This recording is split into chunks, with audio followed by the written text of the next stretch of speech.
early on, we mentioned the exercise. Exercise is good for many reasons, but it's actually good for the brain because you're increasing blood flow to the brain. You're helping with the neurons, synaptic connections, and all that. So exercise will actually help you with your brain. Sleep is another big important thing that often gets overlooked. And in this day and age where everything runs 24/7, emails galore throughout the day, electronic devices, you literally don't have to sleep. And a lot of people carry along with them in their lives. Financial independence, freedom, financial picture, independent financially, financial future, financial freedom and wealth, financial independence. Get your fill, financial independence and long life. Hello and welcome to another episode of Get Your Fill, Financial Independence and Long Life, where we explore ways to achieve those two goals, and we bring people on to help us who are absolutely perfect for this conversation. And it's perfect today because yesterday I turned 62. So every age that I get to, people are like, oh, it's all downhill from here. Oh, it's all downhill from here. But it doesn't have to be, right? And Dr. Fawad Mian is with us to show us how to not accept that aging is a death sentence. I mean, of course it is, but he is a board-certified neurologist practicing in northern New Jersey, specializing in both traditional neurology and regenerative and functional medicine. He's known for his holistic approach to patient care, integrating conventional treatments with innovative therapies like prolotherapy, platelet-rich plasma, and stem cell treatments, which is stuff we could potentially even talk more about today. Yeah. So thank you so much for being here today. And before we started, we were just talking about memory, but I want to talk about that, and I want us to remember to talk about that. But first, I want to talk a little bit about how you became interested in this quite specific field of medicine. Sure. No, first, I would like to say happy birthday belated, and thank you for having me on the show. My kind of journey started like a while ago. Started as a traditional neurologist, but I noticed a lot of pain patients that would come in with headaches, neck pain, shoulder pain. And one of the things I would commonly see when I started was I was having referrals from pain doctors, orthopedic doctors, because they said everything was neurological. And so I was scratching my head and just kind of trying to figure out like what exactly are they getting at with this. Um, Inevitably, I found out, they did have their rotator cuff tears, their labral tears in their shoulder, the osteoarthritis in their knees, chronic neck and back issues that needed to be addressed. But they were just chalking it up to it's a neurological issue, go see the neurologist. Well, all this was happening as I was starting out. I started having my own injuries just out of the blue. I had been living in New York City years back prior to this when I was doing training. And I walked a lot of dress shoes, but walked a ton over there. And so I had a little plantar fasciitis, which is irritation of the tissue on the bottom of the foot. And so when I moved to New Jersey after having had trained in Atlanta afterwards, I started walking and it was on some wooden planks and my foot really started to hurt. I'm like, this is insane. Why is my foot hurt this bad? And I thought maybe I just strained it. And I started limping around. And I thought, hey, maybe by tomorrow it's going to be fine. Well, it wasn't fine. It just kept going. And I was walking around like I was completely miserable. And I had gone to the foot doctor because that's what you normally do. Your foot hurts, you go to the foot doctor, right? Yeah. So then you have the x-rays, you have the expensive orthotics, which can be helpful sometimes, sometimes not. In my case, not so much. It actually caused me more pain, so I couldn't really use them very well. The doctor had given me a couple of cortisone injections into my foot. So I thought, hey, that was the thing you do, cortisone. That's what happens in the medical world. Yeah. So after 3 shots, which is probably a big mistake, I decided I would actually just go run on the treadmill because I felt better. That was even worse mistake because my Achilles really got aggravated and also part of the inside of my ankle got aggravated. I was in complete misery. I could not walk very well at all. It was when you're talking about, oh, getting old and a death sentence, things like that. This is what somebody kind of thinks in that stereotypical fashion, like you're 90 and you can't move kind of thing.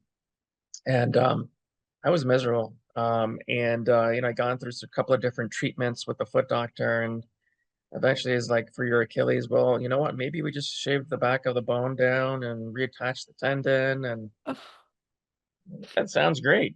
Fantastic. I've had plenty of surgeries as it is already. As I was younger, I had an ACL repair, which is a ligament that's commonly torn playing sports, and I did that and that I found out actually kind of failed. So as I was kind of limping around, my knee started to hurt, the same knee that I actually had injured playing sports years back, and found out that that repair, that surgical repair, and I'm kind of mentioning that, did not work.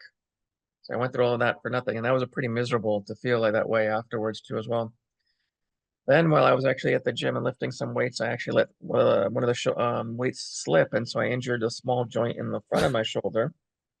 This is all within a very short period of time, so I had gone through pretty much life with minimal issues at that point. You're a mess. I was in mid to late 30s. I'm like, oh man, this is what people say. Oh man, wait till you get older, you just start falling apart everywhere. I Right. was like, okay, I'm not even 40 yet, and this is starting to happen. And I'd gone to so I went to the orthopedic doctor, right? Because that's what you do. Your shoulder hurts, you go to the orthopedic doctor. And one of the first things he says to me is like, well, maybe you have like a cartilage tear or a labral tear. We could probably get a surgery out of you. I'm like, what? I don't want, I don't want another surgery. Like I said, I've had plenty. And I got once again our friend, the steroids. I got a couple of steroid injections in my shoulder, temporary relief, but I was still miserable. I couldn't put my arm above my head. I couldn't reach for anything. I couldn't sleep on it. I couldn't exercise because I enjoy exercising. At this point, I couldn't walk, and my arm wasn't working very well. And then eventually, he was also like, "Well, you know what? It's still kind of hurting. Your MRI doesn't show any tears, but there's a lot of arthritis in here. Maybe what we'll do is we'll just shave down the bone, cut the part of that off. That'll put less pressure on that tendon over him." Great idea. Yeah, I'm just like, I want to I want to stay in this world with the appendages that I came in with.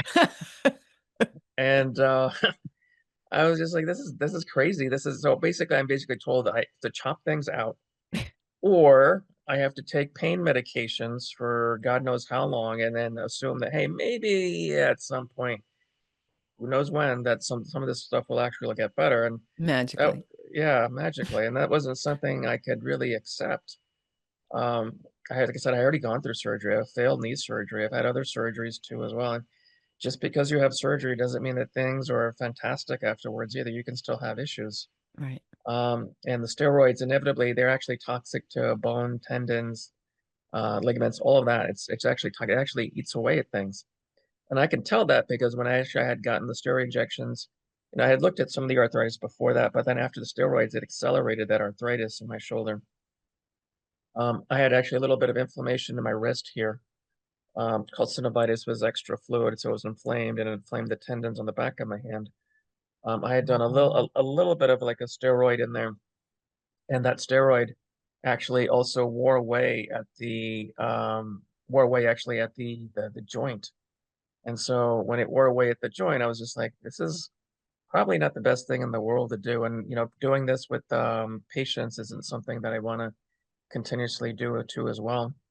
And so, I kind of had to look for other ways of trying to treat things. And this is 2011, 2012, so it's not archaic back then, but the resources that are available over the last, some at least 5, 10 years, and what's out there is way more than it ever was back then. You really Yeah. had to search to look for things back then. There wasn't a lot of stuff on YouTube. There was a lot of, Right. minimal, some social media stuff, but not to the extent that it is right now. And Yeah. it was hard for me to find stuff, and I stumbled something across something called prolotherapy, which basically, to explain it to the viewers, is where we do these injections that with a sugar-based solution that causes a local inflammatory reaction to try to help stimulate cells to come in and try to help heal the area. And I decided I would go out to Colorado to try to learn this because I wanted to fix myself.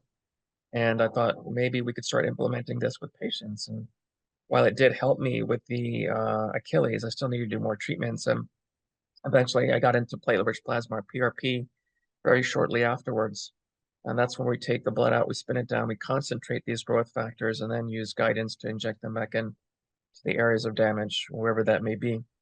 And I was able to do that. Got rid of my plantar fasciitis with my Achilles because it was so badly injured. I had to do a lot of treatments on that. So it took a while for that to heal, but eventually I didn't have to wear any more Frankenstein shoes.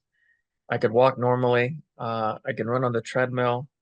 I had torn my ACL, so there's certain activities I won't do that involve heavy cutting movements or anything like that. Yeah. And that's just the failure of a surgery, really, there at that point. But I began to implement this in my practice over time.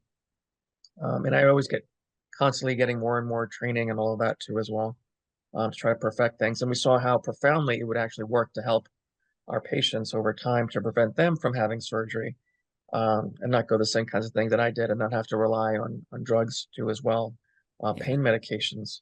And so eventually then we implemented autologous stem cell therapy, and that's actually stem cells that come from you, not the ones that you find in the bottle that come from umbilical cords or placentas and all of that. And so we then slowly integrate more holistic approaches with supplementation, dietary changes, mindset, and all of that. All of that becomes really important in Yeah. terms of trying to help heal ourselves and get ourselves better. Yeah, I really think that I don't know how many years in the future, but we'll be looking at this idea of like shaving down bones and doing this kind of stuff, just like we don't do now when we look back at leeches and like oh he Yeah. needs more leeches or whatever, like what the heck was that ever supposed to do? And this is the same sort of thing. It's really very primitive and yeah, I don't know. But it's funny, I just had to have oral surgery and I was like describing to someone, I was like, well, the guy's in there with a saw, and then he takes the sander, like it's just Hmm. like it's not something you really want to think about in terms of your body. But when you go into a surgery, right, it looks like somebody's workshop. Hmm. But I'm glad you brought up mindset because that's exactly what I see, especially with people in my age group, people even younger, where they start to think like you were saying, like, well, geez, I'm only 40. Is this really what my life is going to look like? And they associate that, because I'm getting older, I'm going to just naturally have aches and pains and memory loss and, all sorts of issues like that. And thinking that just questioning that as you did, just questioning it and saying, do I really have to have this type of a life? Am I really that old that I shouldn't be able to walk up and down the stairs easily, that I shouldn't be able to, I don't know, remember why I walked into a room, although I've been having that problem since I was 20 years old. But how do you find that when you're first broaching these ideas with patients, how do you find their reaction? Because I hear the same kind of reactions from patients on a very consistent basis. They're like, "Oh, I'm just getting old. I can't remember something. Oh, I'm just getting old. This is gonna hurt. This is part of what we're doing." Like, look, I see people who are older than you, who are doing way more than you, being physically fit, and their mind is very sharp. So you know, these people didn't accept that they had to be, I'm just getting old. I can't remember anything. I can't take care of myself. I can't go up and down the stairs. I can't play with my grandkids. I can't go to the gym. When you go to like the even like the fitness gym, that's local to me. I mean, I'm seeing these folks who are, they look like they're up there, but they're playing like pickleball and they look like they're pretty good doing it. I'm like, Yeah, that's pretty good because it takes a lot of effort just to be able to do those runs and those cutting movements going back and forth. It will yeah, wind you a little bit. So I think about somebody who does that and versus somebody who's kind of, tell them, look, if you're more sedentary, you're sitting around. Well, look, maybe you're not at that level right now, but let's just say for your physical fitness, how about we just get our shoes on, at least go for a walk, even if honestly, if it was just 5 minutes, yep, 5 minutes, if you were able to do something like that, then at least you're getting momentum really at that point. And then you can start increasing that. You can start adding in weights. You can do this, you can do that. You can start feeling better. With more movement, the better off you're physically going to feel ultimately. You'll sleep better, your blood pressure will be better, your hormones will be better, everything will, progressively get better. May not be perfect, but better by just simply moving. And I try to broach that with them. And some of them are pretty accepting of that, and they're willing to try some. You kind of have to coach a little bit more to get them to do a little bit more.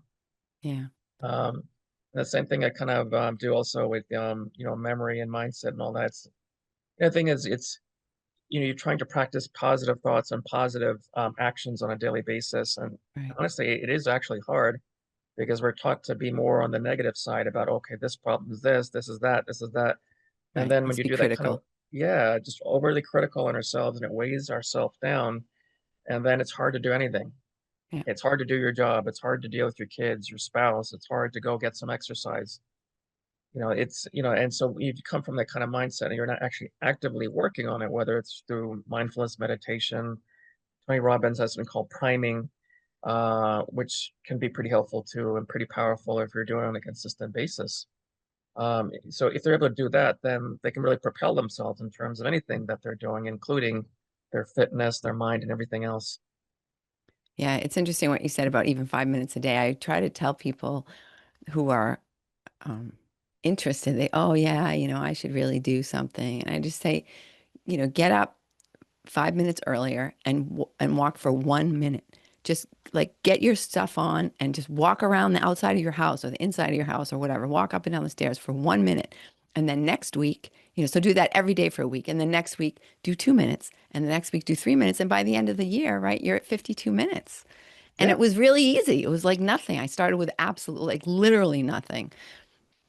And people underestimate, I think, the power of just starting. Just do something. yeah. No, the inertia is like one of the biggest obstacles, and just getting past that inertia. It's just, can just, changing, very life changing for people. Yeah, absolutely. So let's talk more about memory because I feel like that is something that I just hear every single day. Like, oh, I can't remember anything anymore. And even just talking to people who are repeating things to me over and over again, I think, oh my God, don't you remember? You just had said this like 20 minutes ago. And I mean, I know there are natural changes that happen in the body as you age that affect your memory, but can you talk about that and then how we can help to um, deal with those and maybe neutralize or Yeah, I think, I think a lot of this also starts with just initially trying to do things at an earlier time. So you kind of mentioned, like when you walk in the room, you forget why you're there and all of that. That's a very common thing. It does happen. But things that people can do to make things better. So early on, we mentioned the exercise. Exercise is good for many reasons, but it's actually good for the brain because you're increasing blood flow to the brain. You're helping with the neurons, synaptic connections, and all of that. So exercise will actually help you with your brain.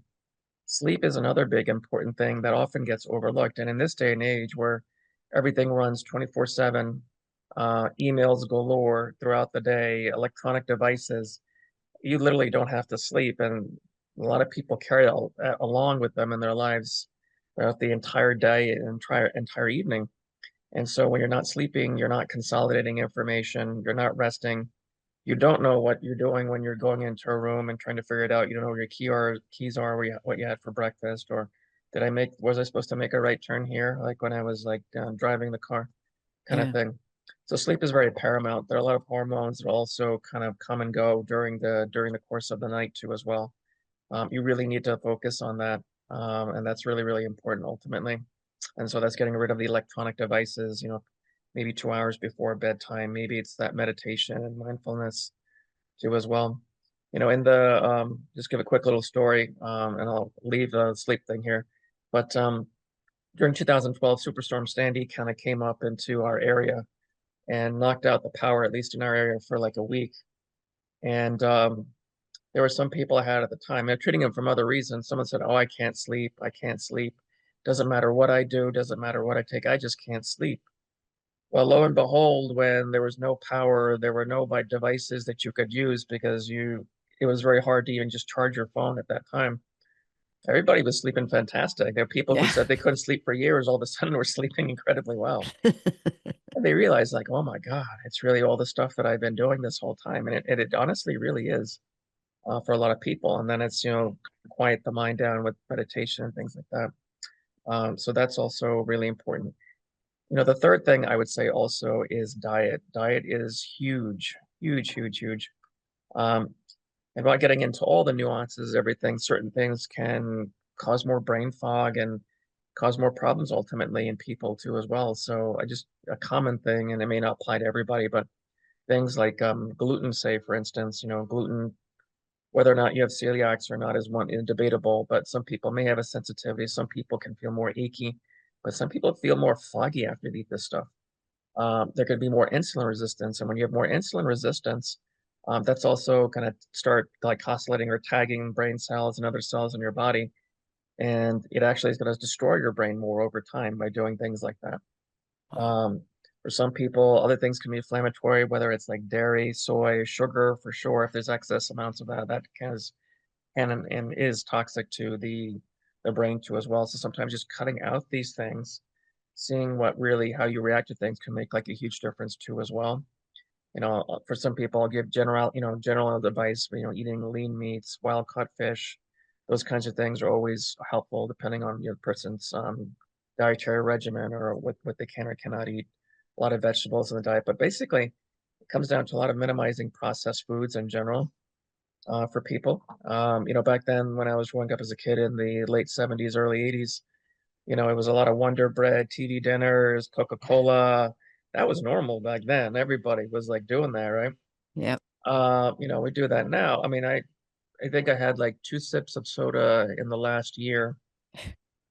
I don't even touch that stuff. My kids don't even drink it. Really, Yeah. at this point, it's not good for you Yeah. in general. So, those are the basic things to kind of gotta get away from. But processed foods even also occur in our grocery stores, and they can be dressed up in a very pretty way where they look like they're healthy, but they're really not. Yeah. I call that the middle of the grocery store in general. You can find things, if you look hard enough to find good things that are there, but there's plenty of things that look like they're healthy, but they're really not. So you kind of have to do your due diligence to look at everything with the food labels. Um, and then the other thing that also I think often gets overlooked, and I'm talking about all very basic things without getting into everything, but stress is also like a big thing, a big player in all of this too as well, right?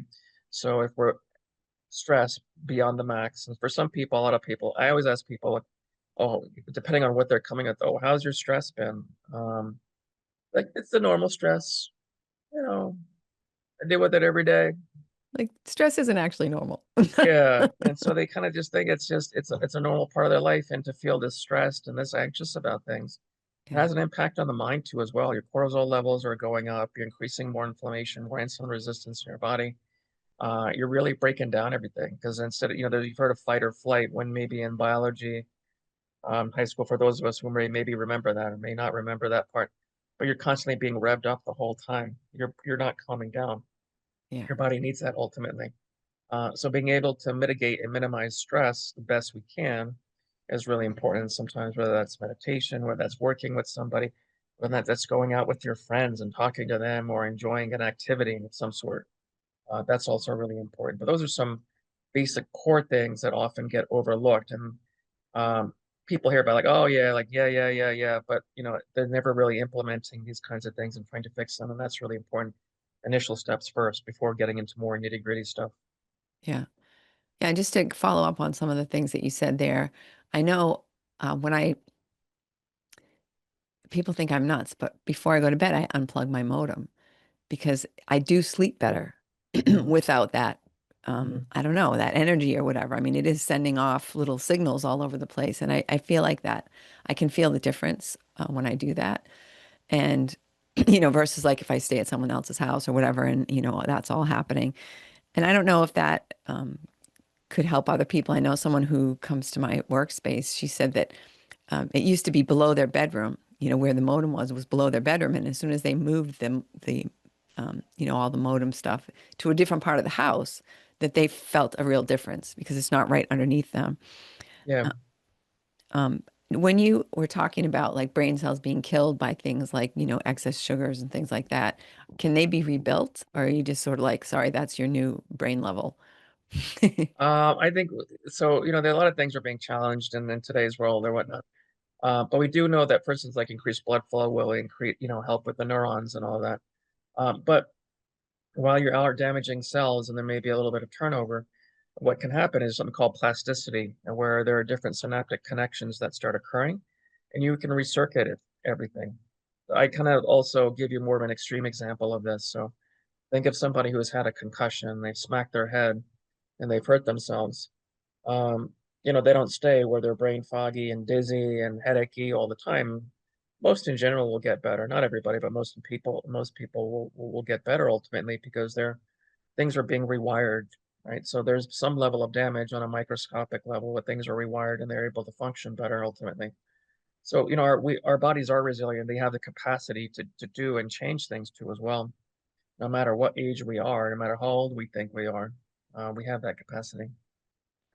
Yeah, it's interesting. I think one of the things that helped me to feel younger, or actually, I think I am younger, to be younger, is my aunt lived to be 105, and she was sharp. She was balancing her own checkbook. She knew way more than me, like every aunt and uncle and cousin, and everybody. She was one of 10.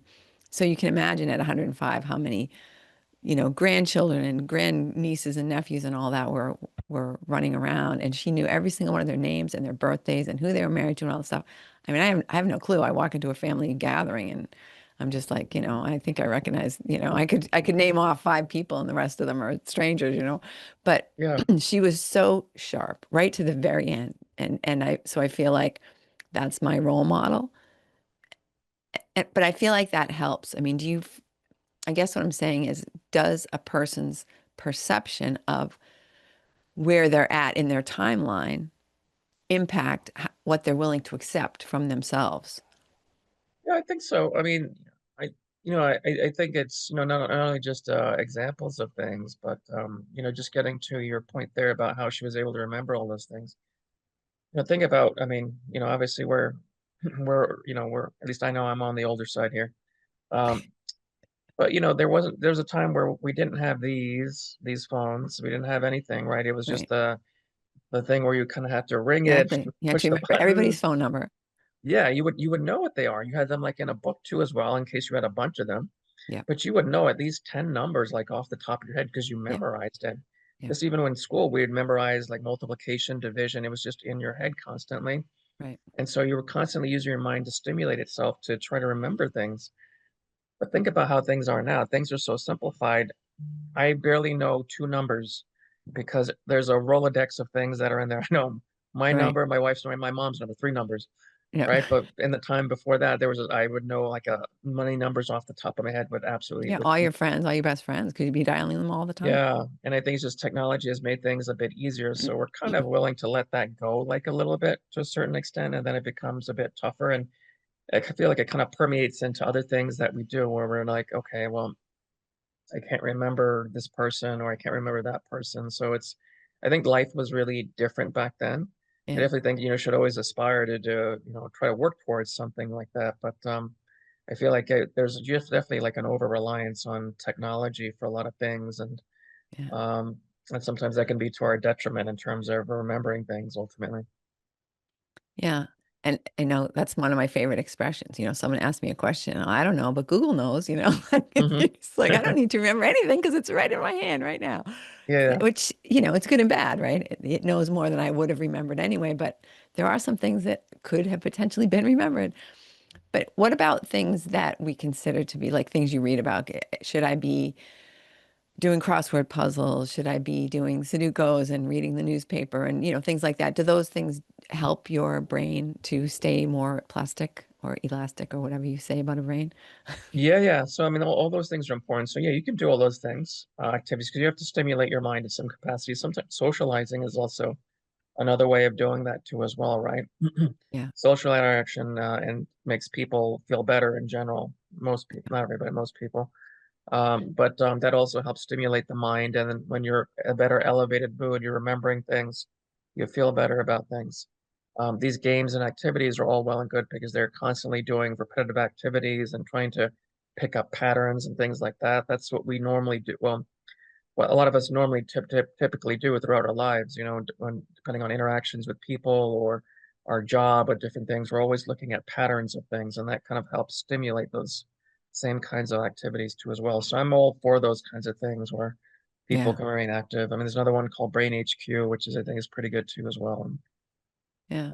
So we could probably, if we worked at it, we could probably come up with one um, activity that people could do that would have a lot of impact. Like if you walk for 20 minutes with a friend talking about current events or whatever, what I mean? You can like kind of sandwich some of these things and like, oh, in that 20 minutes, I ticked a lot of boxes and I'm doing a lot for my mental health, my emotional health, my brain health, everything.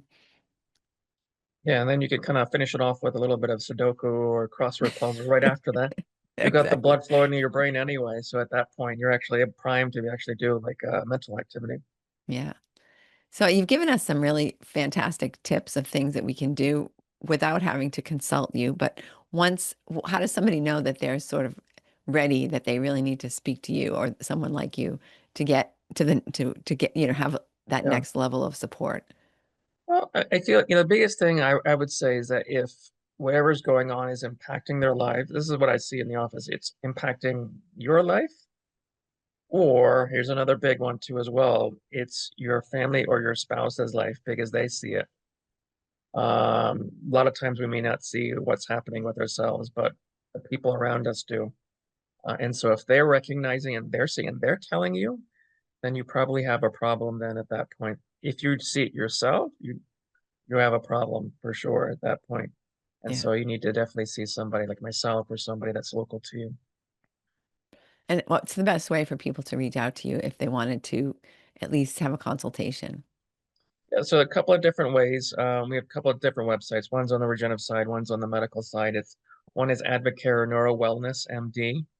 That's for the medical neurological side of things that we do. For those people who are suffering through pain, and that's going to be prolohealing.com, and that kind of focuses more on the regenerative side we talked about earlier. Okay, great. And we'll put both of those links on the in the show notes so you'll be able to find them and reach out to Dr. Marion. Is there anything you wish I would have asked you? I mean, I feel like we talked about some good stuff, but I bet there's something that you're itching to tell people that I haven't thought to ask about yet. Well, I mean, one of the things that I kind of have been doing lately, there's a course on memory that I made, and I kind of did it more for a as a preventative measure for people. Uh, One of the things we kind of talked about briefly, like before the show started, is a lot of people come in and automatically assume they have Alzheimer's. Um, Almost anybody who thinks they have a memory problem thinks they have Alzheimer's. Well, it's a very ubiquitous problem. People are coming to me in their 30s and 40s and saying, I have Alzheimer's. Most likely don't have like full-fledged Alzheimer's at that point. They have a lot of other issues going on, some of which I just kind of touched on a little bit earlier, which is basic stuff. And so I kind of focusing more on those kinds of things, but then also things that are a bit more advanced and nuanced a little bit as well. So that's actually in my course. Oh, It's great. something we're looking to launch within probably the next month or so. And so I think that would give a lot of people insight in terms of memory, things to look at, things to look for. Eventually, we're going to start adding in more modules where there are things that are useful that they could do on a daily basis to try to help with brain function in general.